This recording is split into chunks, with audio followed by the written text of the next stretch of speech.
এই যে গঙ্গা এত পলি পড়া, কি মনে করছো তুমি? নৌকো চালাতে অসুবিধা হয়ে যাচ্ছে আমাদের, নৌকো চালাতে পারছি না। আমরা এই মুহূর্তে দাঁড়িয়ে রয়েছি মাঝ গঙ্গায়। আমার পিছনে রয়েছে দক্ষিণেশ্বর মন্দির, আর ঠিক বাদিকে রয়েছে বালি ব্রিজ ও নিবেদিতা সেতু। এই মুহূর্তে হাঁটু জলে আমরা দাঁড়িয়ে রয়েছি। যদি গঙ্গাকে ড্রেজিং না করা যায় তাহলে আরো সামনে যে বেশ কিছু বিপদ হতে পারে সেটা কিন্তু এই ছবি দেখেই পরিষ্কার।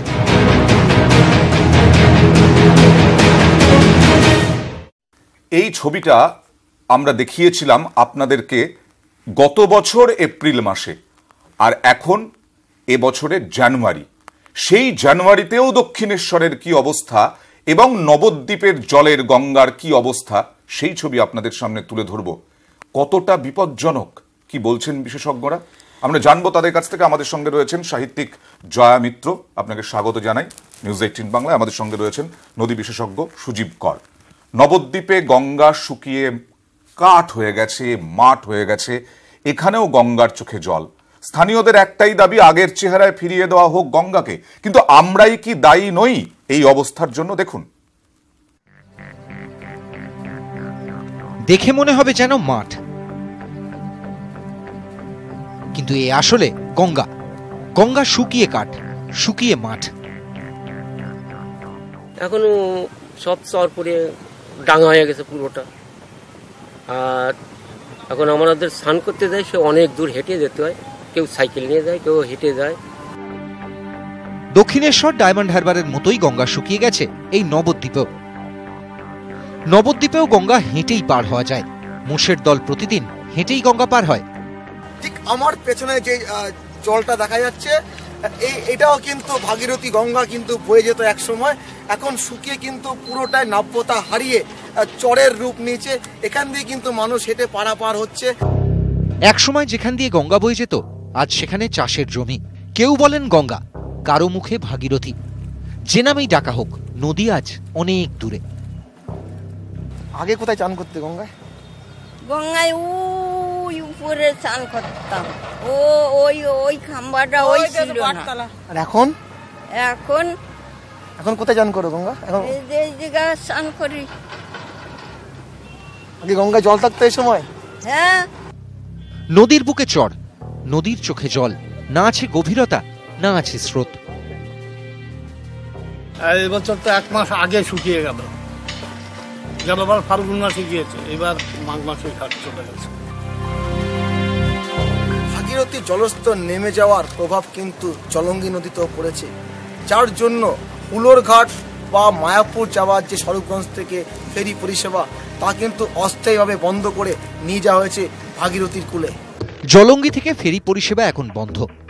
ভাগীরথীর বুকে কোনো রকমে নবদ্বীপ থেকে মায়াপুর পর্যন্ত চলছে।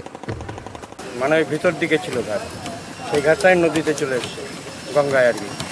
গঙ্গার অবস্থা খারাপ, চড়া আরো বেশি পড়ে যাচ্ছে আর কি জল। এবার নবদ্বীপে গঙ্গা মার্চ এপ্রিলে যতটা শুকিয়ে যায়, এবার জানুয়ারিতেই সেই অবস্থা। স্বাভাবিকের থেকে জলস্তর অনেকটাই নিচে। স্থানীয়দের দাবি, গঙ্গাকে পুরনো চেহারায় ফিরে পেতে গঙ্গা দূষণ আটকাতে হবে, আর চাই ড্রেজিং। একদম চর পরে গঙ্গার নাব্যতা একদমই কমে গেছে।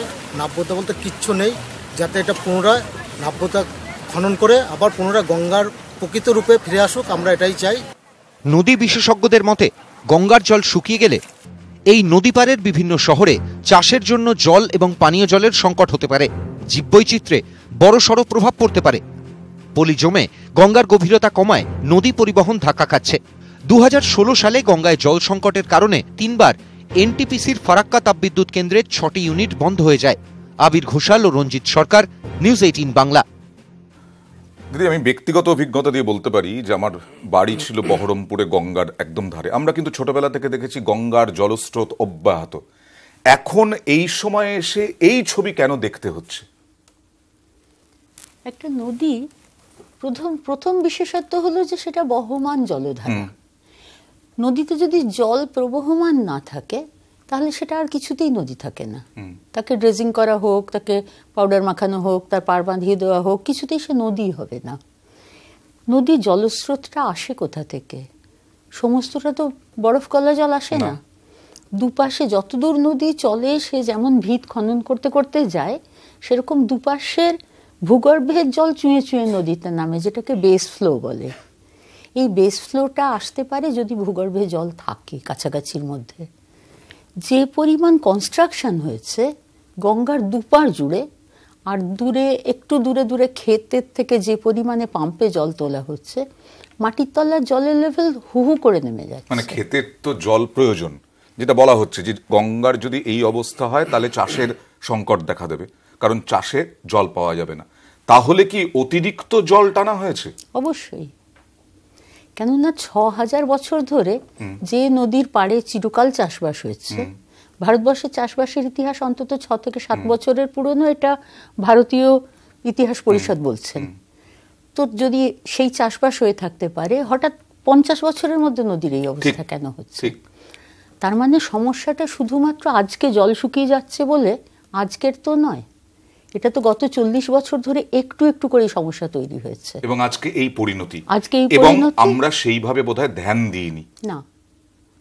মানে কোনো সময় মন দিয়ে শোনাই হয়নি জল কমে যাচ্ছে, জল কমে যাচ্ছে, জল খরচের, জল অপচয়ের শিল্প বা কৃষি কম করো। এটা বলা হচ্ছে কিন্তু বহুদিন ধরে, আজ অন্তত ২৫-৩০ বছর ধরে বলা হচ্ছে যে এই জল নিবিড় কৃষি এটা কোনো কাজের জিনিস নয়, এতে সর্বনাশ হচ্ছে, মাটি নষ্ট হয়ে যাচ্ছে, নদী নষ্ট হয়ে যাচ্ছে, জল চলে যাচ্ছে। আমরা দেখাবো, এই যে আমরা গত বছরই দেখিয়েছিলাম, গত বছরই দিদির সঙ্গে আলোচনায় ছিলাম আমরা, যে দক্ষিণেশ্বরের এই অবস্থা, ডায়মন্ড হারবারের এই অবস্থা, যেখানে গঙ্গার গভীরতা আমরা অনেক দিন আগে থেকে জানি কতটা গভীরতা, সেই জলই চলে আসছে এখন একেবারে গোড়ালি পর্যন্ত। এর জন্য কি সুজীববাবু কোনোভাবে দায়ী হচ্ছে বিভিন্ন বাঁধ? এই যে হরিদ্বার থেকে একদম এই অবধি বাঁধের সংখ্যা কত, বাঁধ কত দেওয়া হয়েছে এই কবছরে? মোট গঙ্গার যতগুলো উপনদী আছে এবং তাদের যা সামগ্রিক যে প্রবাহ পথ, তাতে মোটামুটিভাবে দেখা যাচ্ছে ছোট বড় বাঁধ মিলিয়ে টোটাল আছে ৭৯৫খানা, এবং তার মধ্যে মেজর সংখ্যক বাঁধ মূলত ইরিগেশন এবং ড্রিঙ্কিং ওয়াটার পারপাসে নদী থেকে জলটাকে সঞ্চয় করে তুলে নেওয়া হয়। ১৬খানা আছে বড় বাঁধ, যেটা কমপ্লিটলি একদম পুরো হাইড্রোল পাওয়ার জেনারেশনের জন্যে। এছাড়া লাস্ট ৩ বছরের মধ্যে আরও ৪টে ড্যাম কমপ্লিট হয়েছে, যেখান থেকে হাইড্রোল পাওয়ার জেনারেশন স্টার্ট হয়েছে। ফলে আমরা রাফলি আরও ১০খানা প্রপোজড ড্যাম, যেগুলোর এখনো কাজ চলছে, যে কাজগুলো এখনো পর্যন্ত বাকি, ৭০০-র উপরে আপনি বলছেন? ৭৯৫, প্রায় ৮০০টা বাঁধ দেওয়া হয়েছে। এগুলো অবশ্যই বলবেন প্রশাসনের স্তর থেকে বলা হবে এগুলোর জন্য প্রয়োজন, কিন্তু বাঁধ না দেওয়ার জন্য তো অনেক আন্দোলন হয়েছে। এবং আমি বলছি গঙ্গাকে বাঁচাতে বিভিন্ন প্রকল্প হচ্ছে বিভিন্ন সরকারের, সেই টাকা কোথায় যাচ্ছে? সেই টাকা কি জলে যাচ্ছে? তাই জন্য গঙ্গা প্রাপ্তি হয়ে যাচ্ছে গঙ্গার? সত্যি কথা বলতে কি, যদি জলে যেত তাহলে তো জলে যাওয়া মানে তো কোনো একটা জিনিস বয়ে যাওয়া, সে টাকাও কোথায় যাচ্ছে জানি না, কিন্তু সেটা জলে যাচ্ছে না। জলে গেলে তো জলে বয়ে যেত, বয়ে যাওয়ার তো কোনো জায়গা নেই। যে কথা সুজিতবাবু বললেন যে শুধু মূল ধারার ওপরে যেগুলো হচ্ছে তা তো না, উপনদীর মধ্যে হচ্ছে, প্রত্যেকটা উপনদী। অর্থাৎ একটা মানুষের যদি হার্টের আশপাশের শিরাগুলোকে বন্ধ করে দেওয়া হয় তাহলে তো আর রক্ত চলাচল হবে না। গঙ্গার শেষ উপনদী মহানন্দা, মহানন্দা পর্যন্ত প্রত্যেকটা, মানে যমুনার যতগুলো ছোট উপনদী আছে, সেগুলোর যত উপনদী আছে, জালের মতো যে নদী চলে এসেছে ভারতবর্ষের উত্তর পূর্বের বিশাল সংখ্যক নদী, এমনকি পশ্চিম ভারতেরও, যেগুলো সমস্ত এসে গঙ্গায় মিশেছে। মানে আমরা কি দ্বিচারিতা করি, গঙ্গাকে মা বলি, আবার সেই গঙ্গাকেই সাংঘাতিকভাবে নির্যাতন করি, অবহেলা করি। আসলে আমার মনে হয় যারা সত্যি গঙ্গাকে মা বলেন তারা তো সিদ্ধান্ত নেবার জায়গায় থাকেন না, যারা সিদ্ধান্ত নেন তারা কারো এদের কথা শোনেন না, অর্থাৎ নিজেদের স্বার্থে ব্যবহার করে এসেছেন গঙ্গাকে, বিভিন্ন রাজনৈতিক হোক বা সরকার প্রশাসনের দিক থেকে হোক। আমরা দক্ষিণেশ্বরের পরিস্থিতিও দেখব, যে পরিস্থিতি এপ্রিলে হয়েছিল সেই পরিস্থিতি এই জানুয়ারিতে। শুধু গঙ্গা যে আমাদের সংস্কৃতির মধ্যে এরকম নয়, গঙ্গা যদি গঙ্গা প্রাপ্তি ঘটে তার ভয়াবহ প্রভাব আমাদের মধ্যেও পড়বে, পরিবেশের মধ্যে কি পড়বে আমরা আসবো একটা ছোট্ট বিরতির পর। সঙ্গে থাকুন।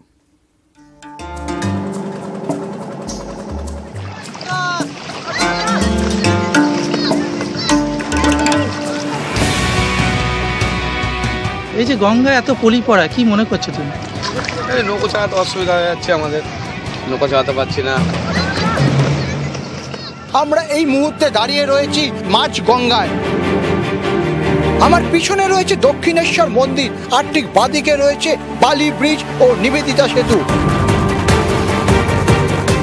এই মুহূর্তে হাঁটু জলে আমরা দাঁড়িয়ে রয়েছি। যদি গঙ্গাকে ড্রেজিং না করা যায় তাহলে আরো সামনে যে বেশ কিছু বিপদ হতে পারে সেটা কিন্তু এই ছবি দেখেই পরিষ্কার।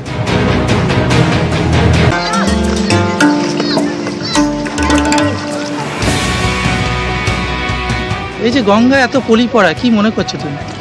এই নৌকো চালাতে অসুবিধা হয়ে যাচ্ছে আমাদের, নৌকো চালাতে পারছি না। আমরা এই মুহূর্তে দাঁড়িয়ে রয়েছি মাঝ গঙ্গায়। আমার পিছনে রয়েছে দক্ষিণেশ্বর মন্দির, আর ঠিক বাদিকে রয়েছে বালি ব্রিজ ও নিবেদিতা সেতু। এই মুহূর্তে হাঁটু জলে আমরা দাঁড়িয়ে রয়েছি। যদি গঙ্গাকে ড্রেজিং না করা যায় তাহলে আরো সামনে যে বেশ কিছু বিপদ হতে পারে সেটা কিন্তু এই ছবি দেখেই পরিষ্কার।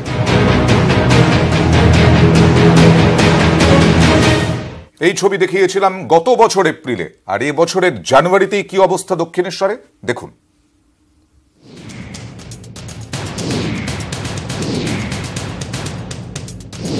মাঝগঙ্গায় মাথা উঁচিয়ে চর,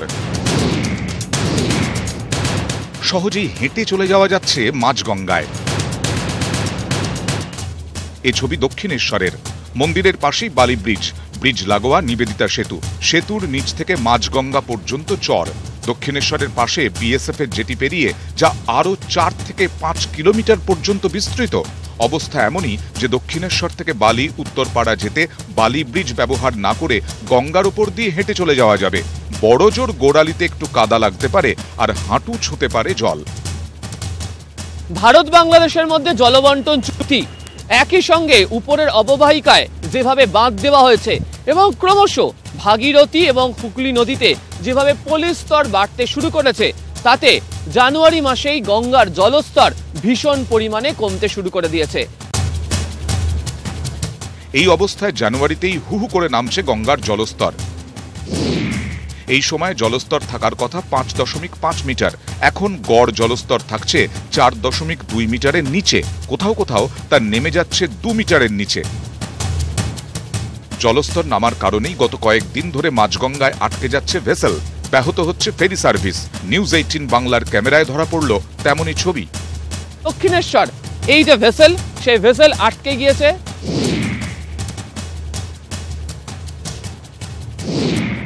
বেলা 11:30। দক্ষিণেশ্বর জেটি থেকে বেলুর যেতে মাঝপথে নদীর চড়ায় আটকে যায় ভেসেলের প্রোপেলার স্যাট। ভেসেলের গায়ে লেখা মিটার বলছে জলস্তর 2 মিটারেরও কম। অসুবিধের কথা মানছেন পশ্চিমবঙ্গ ভূতল পরিবহন নিগমের কর্মীরাও। মাসখানিক মতন হচ্ছে, এই ঠান্ডার টাইমটা ভাটাটা চড়াটা। অন্যান্য বছর এই সময় গঙ্গায় যা জল থাকে তার থেকে জল কম। হ্যাঁ কম, ওই ঘন্টাখানিক মতন বন্ধ থাকবে, ঠিক হয়ে যাবে, স্বাভাবিক হয়ে যাবে। এক্ষুনি জোয়ার এসে গেল। 1 ঘন্টা 20 মিনিট আটকে থাকার পর জোয়ারের জলে ভাসল ভেসেল। ততক্ষণে বেলুর মঠের দরজা বন্ধ হয়ে গেছে। যাত্রীদের ফিরতে হয় দক্ষিণেশ্বরেই। ভোগান্তির জেরে ক্ষুব্ধ যাত্রীরা। সময় শেষ হয়ে গেল বেলুর মাঠের। কোনোদিন এরকম কি বাজে সিস্টেমে, আমার পুরো দিনটা নষ্ট হয়ে গেল। বায়োডাইভার্সিটির জন্য খুব ক্ষতি হচ্ছে, এটা যে চর পড়ে যাচ্ছে, এটা খুবই ক্ষতি হচ্ছে। দক্ষিণেশ্বর বা বেলুড়ে সকালের দিকে যারা আসছেন তারা দুপুর পর্যন্ত হেঁটে বেড়াচ্ছেন গঙ্গার চরে। পুণ্যস্নান বন্ধ, হতাশ পর্যটকরা। It is a very precarious condition because water supply for Calcutta is only from this river Ganges.